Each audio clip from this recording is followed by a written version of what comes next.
No, I've accepted why he isn't a Met. Brodie Van Wagenen was an idiot, and the Wilpons own the team. But one thing I've learned in life, it's a lesson we should all have, and that is never again. Never again.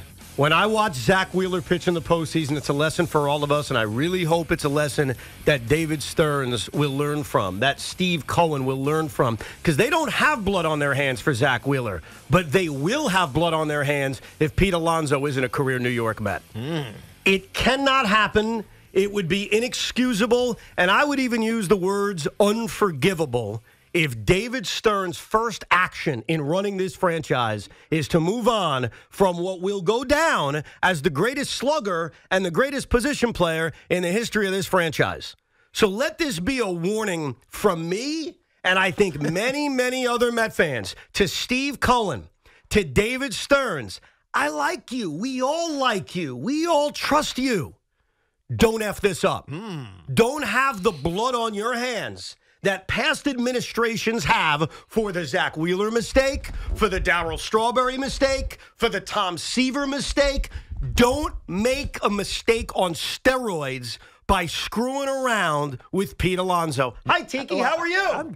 I'm good. Why are you so married? And I know the marriage is because you want him to finish as a career Met and go over 500 home runs, and he's one of the most prolific home run hitters in baseball right now. Aaron Judge, there's a couple others you can throw in there, and it's Pete Alonso. And he's consistent, but he's been here for 5 years now. Yes. And it's affected the bottom line, that is the wins and losses, once, right? And that was last year in 2022 when all the pieces kind of fell into place around him. And I'm not saying move on from Pete Alonso, but shouldn't you at least consider it? No. Especially if it makes your team better It's not. in some capacity. It's not. It's not making my team better to trade Pete Alonso for prospects. It's not making my team better for letting him walk away a year from now as a free agent. I'll tell you why.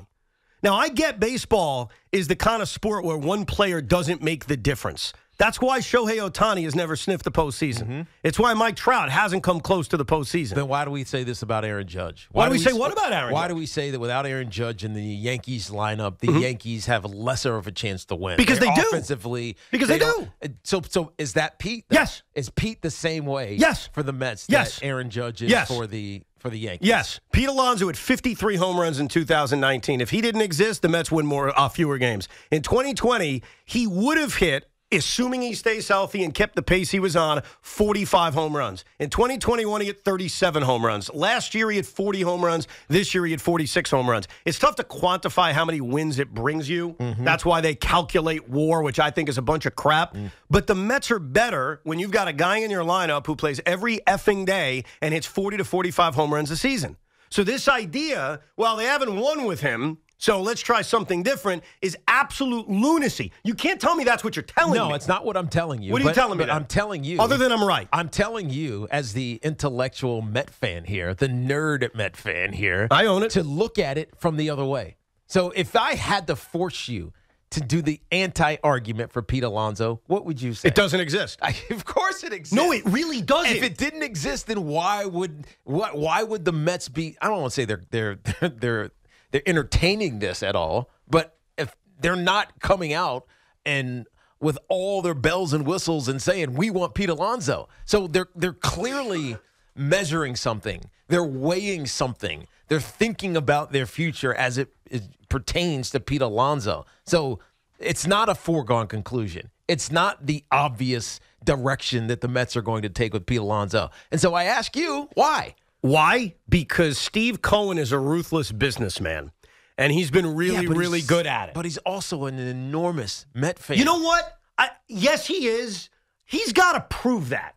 You know what I mean by that? He's a businessman. And I love that he owns this team, and I love that he has billions of dollars, and I love that he has shown he's willing to spend it. But this idea that because he's a Met fan, he's going to take care of lifelong Mets has not been proven yet. Because so far, all I've seen him do is pay a couple of guys who did nothing for the team. Francisco Lindor was given that contract before he ever stepped foot into the locker room at Citi Field. But he had to. I get that once you trade for him, and he didn't pay Jacob deGrom, which turned out to be the right decision. He didn't have that emotional attachment to the career Met that was Jacob deGrom at the time. I don't know if he's going to have that attachment to Pete Alonso, and he should, because most of his customers, most of his fans do. Most of his fans don't just look at Pete as a commodity who hits 45 home runs a year and gets better defensively every year and plays every single day, which are all true and compliments. They look at him as a career Met. And we haven't had a lot of those. And I have not heard one compelling reason why they shouldn't pay this man and keep him long term. The only compelling reason is the speculative one. There is no speculative one. Which no one has proof of. Of what? Which a lot of people talk about, which is that there's a clubhouse issue that with Pete Alonso and whomever. I don't know who it is. Except everyone in the locker room says it isn't true, whether it's Mark Canha a few days ago. But that's not even what's going on. I don't think what's going on is Steve Cohen's a businessman who's weighing the pros and cons of a 9-year, $200 million deal or whatever it is. Before you dismiss this clubhouse thing, and then we'll let it go, but before you dismiss it, why does it exist? Right? You don't hear this about anyone on because the Mets sucked this year. And they underachieved in a major, major way, and we try to find reasons why. So it had to be Pete Alonso's fault? Why wasn't it Francisco Lindor that was getting this heat? Why wasn't it, I don't know, Tommy Pham that was getting this heat? It is. Who said it's just Pete Alonso? Where'd that come from? I didn't say. The most of the conversation has been about Pete Alonso. Yeah, but it's BS. Okay, sure, it's BS, but it came from somewhere, didn't it? Yeah, it came from Sal coming on the radio in August saying he thinks the Met locker room is toxic, and he actually defends Sal. He didn't just say it was Pete Alonso. I don't think it was just Sal, though. Sal's not throwing that out of thin air. All right, I've read every article written about the Met locker room. I haven't seen anything that says it's toxic. So it's all a bunch of crap. Okay. And that's why this issue with Pete Alonso is not about that. It's about a contract. And to me, it's about the fact that Steve Cohen is a ruthless businessman. And I think what he's doing, and maybe what David Stearns is doing, is looking at Pete with just his numbers, his age, the way they think he's going to age, and saying, hey, our calculations say he's worth this, and we're not willing to pay him that. And while I trust a negotiation, and I think everything that's gone on over the last few weeks is a public negotiation, when a report comes out yesterday from Chicago that Pete Alonso would be interested in the Chicago Cubs and the Cubs are interested in Pete Alonso, to me, that's a part of the negotiation. When Belly Epler comes out a few weeks ago and says, any report about contract discussions, we don't talk about and none of it's true, that's actually a part of a contract negotiation. To me, this is about money. This is about a contract. And we all have this knee-jerk reaction to say, well, Steve just pays everybody. No, he doesn't. He makes business decisions. And I'm telling him right now, as a fan and as a customer, this would be a stupid business decision. This would be stupid from a baseball sense because you're talking about a guy that plays 150 games every single year and hits on average 45 home runs every single year. And if you watch the team every day, he gets better defensively every single season. And then you've got the personal aspect. I'm not alone as a Met fan who says, I want my guy to be on my team for the rest of their career. Yeah, I was wrong about deGrom because I was blinded by the fact that, yeah, he had an injury history and I was willing to risk it. There is no risk with Pete Alonso. There always is a risk with any individual player. You know this. But it's not based on track record, Tiki. Of course. Oh, it's definitely not based on track record. Jake, it was based on track record, and I admit that. So what you're also omitting is that Pete Alonso, when he gets his deal done, will be the same age as Aaron Judge was when he got his deal done. Now, Aaron Judge, we know his athletic ability. We know his physique. We know his size, even though he does have an injury history. That was the debate with Aaron Judge, was that eventually this deal is not going to feel beneficial to the Yankees because of his age. Well, that is not even being considered right now from you and others. You know why?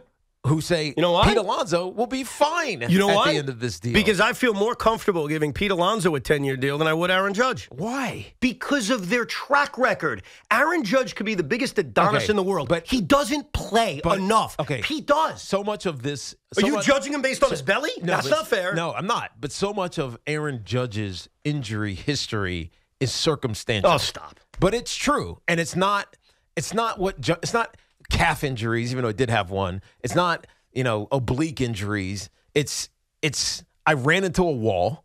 I dove for a ball, got misdiagnosed, and it affected me a year later. Yeah, you have some calf injuries, but everybody has some soft tissue injuries here and there. So when I think about what Aaron has kept Aaron Judge out of the lineup, it's things that probably aren't going to happen again. That is ridiculous.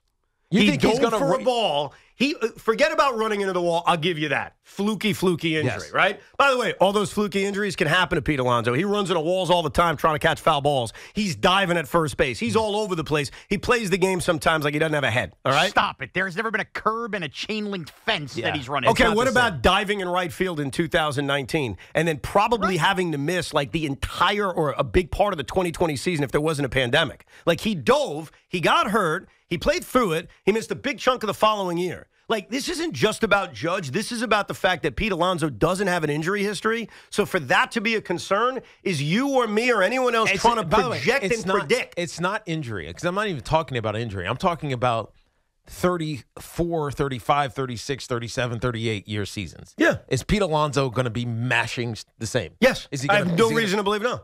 What's your reason to believe yes? Because he's not an Adonis? No. All I've seen is Adonises get hurt. That's all I've seen. It's not even about being an Adonis. It's about depreciation of skills. Why'd they give Francisco Lindor a contract that takes him till he's 38, 39 playing a position like shortstop? Even if Francisco Lindor is not hitting 20 home runs or 30 home runs and stealing 30 bases, he's still a great defender. And he's going to be a great defender. Is he? At 36 years old? What defensive shortstops elite at but that's my point. Like, I don't like... I'm glad Lindor's here. This is not an attack on Francisco Lindor. Then I'm why glad bring him up? By the way, I'll tell you why. My point. I'll tell you why I'll bring him up. My reasoning for signing Lindor to the deal that you trade for him, you sign him because you have to show the rest of Major League Baseball that this is not the Wilpon Mets. This is a team that will spend money when it needs to spend money. And by the way, what has Steve Cohen done? He spent money where he thinks he's needed to spend money. Now, it hasn't always worked out, obviously, but I think the Lindor was just the first because he had to have somebody be that example. I think that's true. I throw out that conversation. No, I can't throw that out because it bothers me, and the Yankees did this for years, and I don't want this to be what the Mets do. I don't want to only pay for what guys did elsewhere and not the guys who did it for me. Pete Alonso, all those home runs I talked about, he did for the New York Mets. They paid Francisco Lindor before he did a damn thing for this franchise. And so he's not living up to his contract. That's what you're saying? No, I didn't say that. What are you saying? I'm saying I want to pay my guys. I want to pay other guys too, but I want to pay my guys. Does that matter as much as winning a championship? Why do you think that not paying Pete Alonso gives them a better chance to win a championship? Where would that come from? I'm just stating. Like, if you're going to pay your guys at the expense of doing what's right long-term for the organization, isn't that bad business? Yeah, but Pete is doing both. If you pay Pete Alonso, you're doing both. You're keeping the most reliable slugger in Major League Baseball, and he is, because he's reliable, because he plays every day, and I'm giving the fans what they want. The career Met's going to be here forever. Like, I don't think you re-signing Pete, you're doing it with some kind of crazy risk. Like, any contract is a risk, of course. But Pete has shown you with his track record, he's less of a risk because he doesn't get hurt. I'm telling you right now, and I understand. See, this is good. It's kind of like you and Sean yesterday. You're looking at this with no emotion. And I respect that. Yes. Well, I'm filled with effing emotion. And I'm telling you now, if why? they don't re-sign this guy, if they trade this guy and make the same mistake that they made when my father was younger with Tom Seaver, and the same mistake when I was too young to remember it with Darryl Strawberry, and the same mistakes that they've made in the past that they even made with Zach Wheeler. Wake up, everybody. They screwed up with Zach Wheeler because the Wilpons own this freaking team. He shouldn't have been in Philadelphia. And he's only there because Steve Cohen didn't buy the team 1 year earlier. If they screw this up, that trust that a lot of Met fans have, which Steve, he's a Met fan and he has a lot of money, that trust is dead. Yeah. The trust of David Stearns, really? David, the first move you want to make is taking a popular career Met and trading him away? Why don't you ask how that worked out in Boston with what's-his-name, Chaim Bloom? When he walked into that city and the first thing he did was trade Mookie Betts. How'd that work out for you? How'd that work out for him? Great for the Dodgers. Yeah, not great for the Red Sox. I know. So whether it's just full emotion as a fan, I think I'm mixing in the reasons why from a baseball standpoint it's stupid. Steve Cohen and David Stearns can't do this. Because a part of why I was so excited the day you reported the Wilpons were going to sell this team was not simply to add the Francisco Lindors of the world. While that's great. Yeah. It wasn't simply to add Shohei Ohtani's of the world. You know why I was excited? Because there's no reason Zach Wheeler should be in Philadelphia right now. No reason. And the only reason he's there is because the freaking Wilpons own this team. Part of the appeal of Cohen is that this wouldn't happen. We're not the Tampa Bay Rays. We don't look at Pete Alonso and say, oh, you know what, we should probably trade him. We got the most out of him. No. And if it doesn't work, if Pete gets hurt, if I'm wrong, you can live with that mistake a hell of a lot more than paying the guy that you stole from another team. Am I not wrong about that? No. I mean, look, there's the emotional side of this from Met fans. I'm very emotional about this. Obviously, I can tell. I can tell. You're red. Your hair's not, but your face is. This is upsetting you. In a way. This actually does upset me. I see that. And it hasn't even happened yet. Because the idea because it's of being it. positioned that it may happen. And the only thing I ask of you is, what's the alternative? Let's say that Pete is at best from a business standpoint. Forget the emotional side. From a business standpoint, let's say he's not the best option going forward. Why would you not accept that if it ultimately leads to where every Met fan wants it to be, which is a championship? You know what I mean? So I know they're not necessarily what the two things I'm propositioning right now are not mutually exclusive. You know, it's not championship or Pete Alonso. It could be championship and Pete Alonso. But if the idea from David Stearns and Billy Epler and Steve Cohen is that we position ourselves better for a championship without Pete, should you not entertain that? Uh-oh, the emergency alert is coming. All our phones are now being hit with emergency alerts.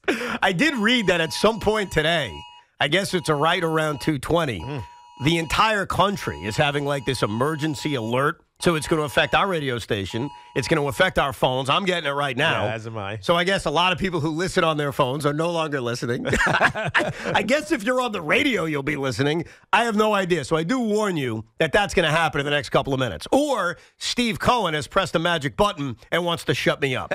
And he's sick and tired of that annoying redhead screaming and yelling about Pete Alonso. Tiki, I'll say this real quick before we're taken over by the government. I'll tell you this real quick. If you're promising me a World Series, of course I accept. Of course. If you're telling me you're going to trade Pete, you're going to be heartbroken about it, but you're winning the World Series next year, I accept that. As compared to Pete's here for 10 years and you win nothing. We all want to win a championship first. We all want that as Met fans. Trading him does not get you closer to that. Trading him for lottery tickets does not get you closer to that. It is much more likelier than not that you will regret the day you traded Pete Alonso for lottery tickets. That's the God-honest truth. So, yeah, if you want to play the game of I'm guaranteeing you a World Series, of course I accept. Yeah. But I reject the thesis that they're closer to a championship Without Pete. Without Pete Alonso. You're probably right. I know this is not great timing for this, but I got to confess something. A secret I'm only going to say one time. All right? It's a very dirty secret. But I think right now is a good time. You know, we lost all the people listening on phones. So I'm just going to say this right now. All right? I can't believe I'm saying it. I can't believe I'm finally admitting this. Oh, I thought the emergency alert was coming so I can say this privately. Where the hell is this emergency alert coming? Well, here's the thing. It went off on my phone first, and then a minute later it went off on Sean's. So it's all over the place. It's a delayed alert? I don't know. Well, now I don't want to say what was on my mind. Well, you should. I think you should share. I was going to reveal the number. It's a it's a number that I think will blow your minds. I think it'll blow your minds. I think you'd say, oh, my God, there's no way that guy hit that number. Were there any special numbers in that number? What do you mean? Meaning whether the individuals in that number. Can you believe she said that? I mean. And that's it. I can't talk about it again. So I was right. Yeah. I was right. There but I can't say this again. And yes, really, that big. Wow. Can you believe that? I know. And I showed him a picture. Like, yeah. Anyhow, I apologize. I can never talk about that again. That's a one-and-done story. Sorry. You all right over there, Sean? I know I blew your mind. I went through 10 years of making footlongs, and that story just compares. Whip out the jumbo package. We'll get your calls coming up, 877-337-6666. I do believe, and this isn't always the case, the wind is at my back. Every Met fan with a brain knows that trading Pete Alonso or letting him go as a free agent or doing this dopey dance is stupid. It would break your feel towards Steve Cohen. It would be unforgivable. And it would be, for our lifetime, for our lifetime, Tom Seaver on steroids. That's how bad it would be.